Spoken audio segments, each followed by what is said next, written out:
aku punya satu alasan kenapa teman-teman harus stop, harus berhenti takut naik pesawat. PAVE checklist. PAVE: P. Pilot. A. Aircraft. V. Environment. E. External pressure. And every decision that he or she make will affect the safety of the flight. We call it as the abbreviation of DECIDE. Gimana kalau pilotnya sakit terus nggak bisa nerbangin pesawat lalu pesawatnya jatuh? Which is I'm safe. There are the elements of pilot itself. So we go to our second aspect, which is aircraft. So the one question about aircraft is the aircraft airworthy? Apakah pesawatnya layak terbang? Jadi seringkali pertanyaannya, gimana kalau pesawatnya jatuh? Gimana kalau misalnya pesawatnya terlalu berat, lalu wingnya patah dan lain sebagainya? So these ways that I'm going to mention like a few minutes from now, these are the steps that pilot do to mitigate the risk of having those kind of accidents, the kind of accidents that relate to the aircraft itself. So, how to determine if an aircraft is airworthy? The first one is type certificate. So, an aircraft itu harus punya komponen-komponen yang sesuai dengan type certificate itu. Well, komponen-komponen itu adalah equipment yang harus ada di pesawat. Misalnya airspeed indicator, the oil pressure gauge, the anti-collision light, dan equipment lain yang ada di pesawat. Maybe we will talk again about this later on in our next video. And then the second requirements for an aircraft to be set as airworthy adalah the aircraft itself must be in a condition for a safe operation. And pilotnya tahu dari mana bahwa dua syarat ini sudah terpenuhi? So the first one, for type certificate, untuk memastikan apakah semua equipmentnya ada di pesawat, lalu berjalan dengan baik, dan sebagainya, pilot akan mengecek yang namanya Aircraft Maintenance Records atau Aircraft Logbook. Itu akan mengandung informasi berupa inspection, maintenance, alterations, or repairs, semua hal yang berkaitan dengan equipment dari aircraft itu sendiri. Pilot harus make sure bahwa semua hal itu sudah dilaksanakan dengan benar dan memenuhi requirements yang dibuat oleh FAA. And then the second step is to make sure if the aircraft is in condition for a safe flight, untuk penerbangan yang aman. Pilot taunya dari mana? Pilot taunya dari pre-flight inspection.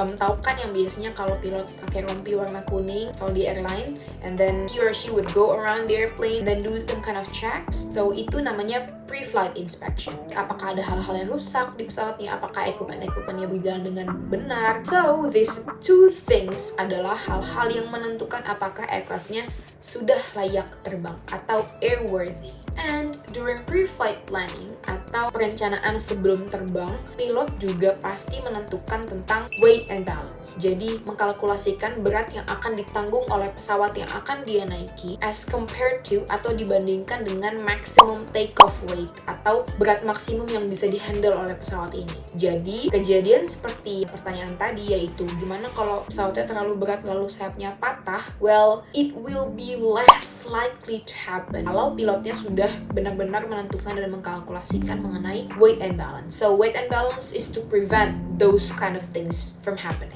And there are the third aspects, which is environment. So according to 14 CFR 91.103, berdasarkan regulasi itu, sebelum terbang, pilot harus sudah familiar dengan beberapa hal.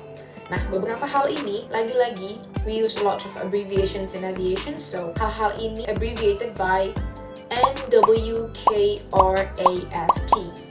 NW-craft. The first one is N, which is NOTAMs. NOTAMs is notices to airmen. So notices to airmen is something that published by FAA for pilots to make them a warning of potential hazards. And then there's W, which is weather. Apakah cuacanya layak terbang? Hal-hal sedetail suhu atau temperature, wind direction, wind speed, and other aspects related to weather akan diperhitungkan atau akan dipertimbangkan untuk menentukan apakah a safe flight can happen. Aspeks dalam weather itu beresiko membahayakan atau tidak bagi penerbangan. And then there's K, known ATC delay. Apakah ada ATC delay di airport arrival misalnya? And then there is R, which is runway in use. So, bahkan sebelum penerbangan itu berlangsung, pilot harus mengetahui runway mana yang akan bisa digunakan di airport keberangkatan dan airport arrival atau airport kedatangan. So, before they begin their flight, they should know which runway in use on their intended airport or their arrival airport and also their departure airport. And then there is A, which is alternatives. If you pay attention, in aviation, there is always a principles of redundancy. Akan ada sebuah prinsip semacam pengulangan sebagai backup if in case emergency happen. Even if we have planned a flight very well and organized, anything can happen up in the air, right? Anything that is out of our control, weather that might suddenly change, and etc. Jadi saat pre-flight planning atau sebelum penerbangan itu berlangsung, pilot harus menentukan alternatives atau rencana cadangan atau backup plan jika suatu-waktu ada sesuatu di luar rencana kita, di luar prediksi, di luar harapan kita yang terjadi dalam penerbangan. Contohnya, maybe there's an emergency and we cannot land on our intended airport. Misalnya ada sebuah emergency, lalu kita nggak bisa land di airport tujuan kita sebenarnya. Then we have to know which alternatives airport that is closest to that intended airport. So we can still land, but on alternatives airport. So you get it, right? How important this alternatives is. If we don't plan the alternatives, and then we just be very confused up in the air, well, can you guess what might happen? And then there is fuel requirement. So a pilot has to make sure the fuel that is needed untuk bisa terbang ke intended airport atau airport tujuan. But again, principle of redundancy. Fuel requirement ini juga tidak hanya fuel untuk mencapai airport tujuan,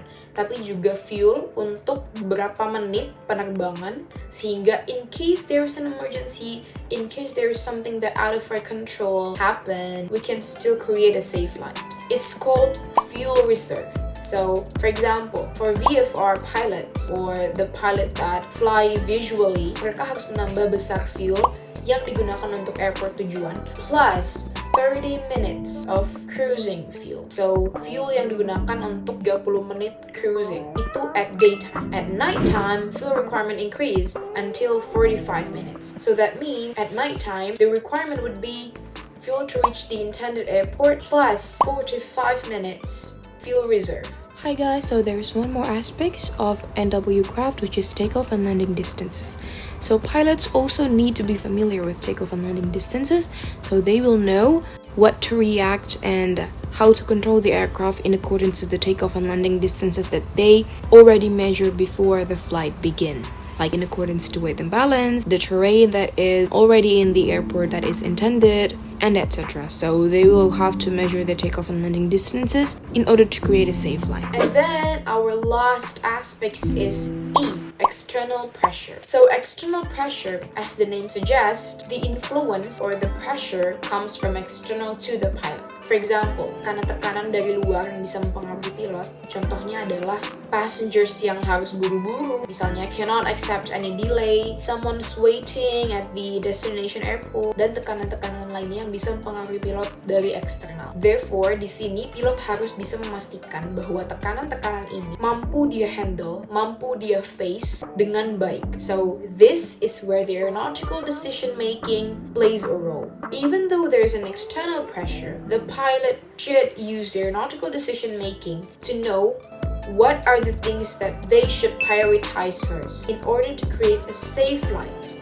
for all. So there are the aspects of PAVE checklist that pilot do in order to make sure that they have mitigated the risk, mengurangi peluang dari resiko itu bisa terjadi. And that is the one reason that I hope can make you stop afraid of flying. Because as you see from my explanation, panjang kali lebar, there are so many things take into account, take into the consideration to create a safe flight. Jadi, safe flight itu bukan penerbangan yang terjadi begitu saja without planning, no.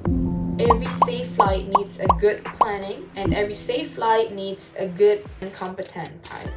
And you need to fly. You need to feel how is it up there. Please stop afraid of flying, because I hope from my explanation you can understand how a safe flight is obtained with many considerations lies behind it. So there are many aspects yang akan dipertimbangkan untuk flight itu terjadi.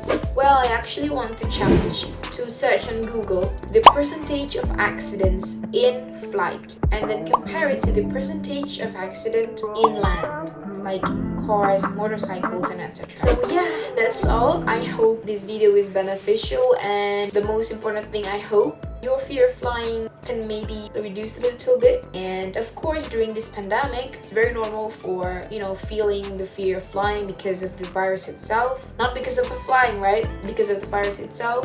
Therefore, we have to comply with the rule. And don't forget to stay healthy and take care of yourself out there. And I hope we're in a safe and sound condition. And also, I hope the world's getting better and better. And we can again back to enjoy the sensation of flight and a fun one. So don't fear flying, and someday, if I have reached the goal of becoming a pilot, I will see you in the airplane. Bye! Thank you for watching, and don't forget to like, comment, and subscribe, and also share if you like this video. I'll see you on our next video. Bye!